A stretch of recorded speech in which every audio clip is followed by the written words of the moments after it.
Hi everyone, my name is Felicia O'Garrow, and today I'll be speaking to you about detecting Alzheimer's disease with deep learning. For the project, I found an Alzheimer's disease data set on Kaggle that contained over 6,000 MRI images split into 4 different classes. The classes included mild demented, moderate demented, non-demented, and very mild demented. To implement a simple solution, I created an image classification model where we would be able to determine what category a MRI scan would fall in based off of the image and its features. As you can see, these are real images from the data set. So we have the non-demented, mild demented, and very demented. When creating the model, I used the standard image classification architecture that you would usually use for image classification, which includes multiple convolutional layers, a ReLU activation function, a max pooling layer, as well as our fully connected layer. When training the model, I was able to achieve a training accuracy of 100% and a validation accuracy of 62%. With the difference in the two, we could, as well as looking at the visualization, we can see that the model is definitely overfitting and that we would actually have to make some improvements in order to achieve a higher level of validation accuracy. In order to make improvements, I used a few different techniques. One included regularization, where I added an L1 regularizer to the model. As far as the performance for this model, the training accuracy was around 100%. And as far as the validation accuracy, it was closer to 50%. Another technique that I used to actually generate more images was data augmentation. And for that, as far as the results, when I ran the model again, I was able to achieve a training accuracy of about 75%. And a validation accuracy closer to 40%. This was by far probably like the worst performing model that I had out of all of my experiments. Next, I also tried out adding a dropout layer, which actually was actually the best model. When I added this dropout layer, the training accuracy remained around 100%, and the validation accuracy was closer to 65%. And this was actually the model that I used to make predictions. So when I made predictions, I found a random MRI image scan that I had, and I actually made predictions based off of the model, and was able to, the image that I had was categorized as a non-demented MRI scan. And for the model, it predicted that it was non-demented with an 83.52% confidence level.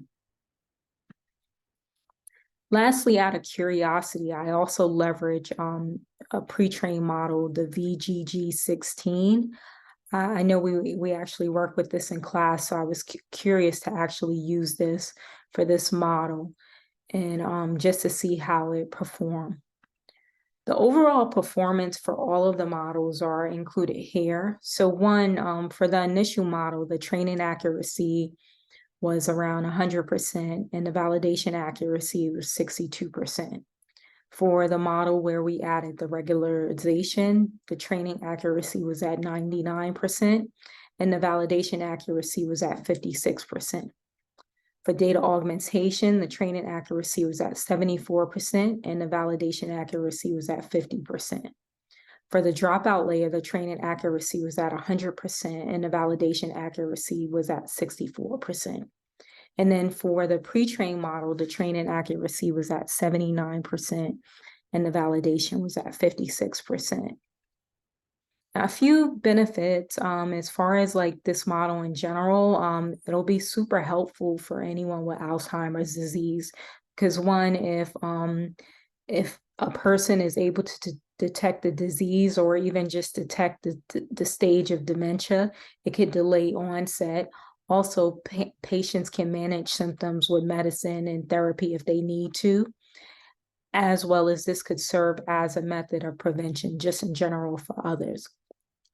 Drawbacks, I would say, just based off of how the model performed in general, I would say that we probably definitely need more data. And I feel like one of the drawbacks may be getting large amounts of MRI scans. You would probably have to reach out to healthcare professionals or align with them, or even get the consent of patients.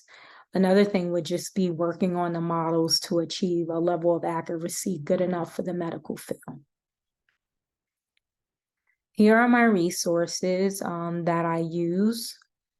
And now I'd like to actually go to the code. So as far as the code, I started off by importing the different Python libraries that were needed. And as far as the data set in general, in order to load the data, I needed to upload the zip file to a Google Drive and unzip it on Colab. So you can see that I mounted the drive and then I'm unzipping the file. Now, loading the data from Google Drive for a train and validation set, I had to create directories for the train directory as well as the validation directory. And then I used Keras Utils, the image data set from directory, to actually get access to that data. Here, I'm just actually printing the 4 different classes or labels that we will try to identify during the training process. I'm also able to visualize. I'm visualizing 9 random images so that we can see, similar to the ones that we had on the slide. Here, I'm actually creating my initial model. So as I mentioned, the model follows the standard architecture for image classification. For the first layer, we standardize the images so that they fall in between a range of 0 and 1. Next, we add 3 different CNN layers with array loop activation and maximum pooling in between. And lastly, we add our fully connected layers to flatten the inputs. We have a summary, and then from there, I also utilize the model checkpoint and early stopping as we learned in class. That would be applied while training the model. So as you can see, for some of the models, they were training for a certain period of time, and then some of them stopped. Here I just compiled the model and I fit the model. This model only ran for about 12 epochs, as you can see, and it gave us the accuracy, the validation accuracy of 62%. And then to visualize the model and plot it, I just plotted the training and validation accuracy, and then I plotted the training and validation loss. Another thing that I actually tried was changing the inputs for the model. So starting off, my first input was about 16, but for my convolutional layer, I actually added, I started with 32, it went to 64, and then 128. This model actually performed, this probably was the worst performing model. As far as the accuracy and the training accuracy, it was about 98%. And then we also have the validation accuracy of 42%. And here you could see the training and validation accuracy. And down below, you can see the loss as well. Here's the regularization where we started. We added the L1 to prevent the overfitting, and the results did not appear to change much. They actually decrease to 99% for the training accuracy and 56% for the validation. Printing out the summary with the different layers. I also added the checkpoint here, as well as we're saving the different models. And then from there, I fit the model. And as we can see, we were able to actually achieve a training accuracy of 99% and a validation accuracy of 55%. From there, what I did was actually plot the results. So we have the training and validation accuracy, and we have the training and loss accuracy. So for the data augmentation, as I mentioned, due to the limited amount of training data, I decided to use data augmentation to help generate additional data to prevent overfitting. After using the technique, there weren't many improvements, and the training accuracy actually decreased to 74%. Validation actually decreased to 50%. This is how everything was set up. So we have this for the data augmentation. When you define it, you could actually pass in the flip for it to be horizontal. It could be horizontal and vertical. For here, I just use horizontal since these are medical images of the brain, and I'm assuming they have to be in a certain position. Here, I'm just displaying the different augmentations. And then from here, we create the model. As you can see, the first layer, you actually pass in the augmentation.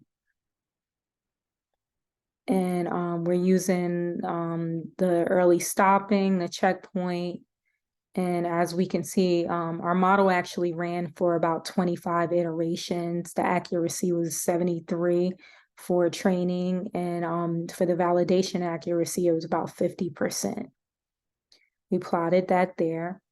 And next we added the dropout layer, which we saw a slight improvement to 64%. With that, it's the same thing as the other models. I just kept it pretty standard where we save the model and add the early stopping, and then we fit the model as well. And for this, we can see that we have the training accuracy of 99 and the validation accuracy of 64%. Then we plot it. Then with that same model, since it was the best performing, we actually made the predictions using that model and was able to actually obtain an 83.52% confidence. And lastly, here was my experiment with the transfer learning. As I mentioned, out of curiosity, I was interested in seeing how the model was set up. I actually used the image data generator to rescale. I had trouble finding out how I would actually rescale the data for this. So I actually used the image data generator for this. And then from here, I set up my convolutional base. I get the summary. Then I create my fully connected layer along with adding the base. And we add the checkpoint, early stopping, and then we trade the model. I feel like this model has some potential since I didn't go in and freeze any of the layers or just tune it in any way. And we were still able to receive a training accuracy of 79% and validation accuracy of 55%. And that's my project. Thank you so much for your time. If anyone has any questions, feel free to reach out to me. Thanks again.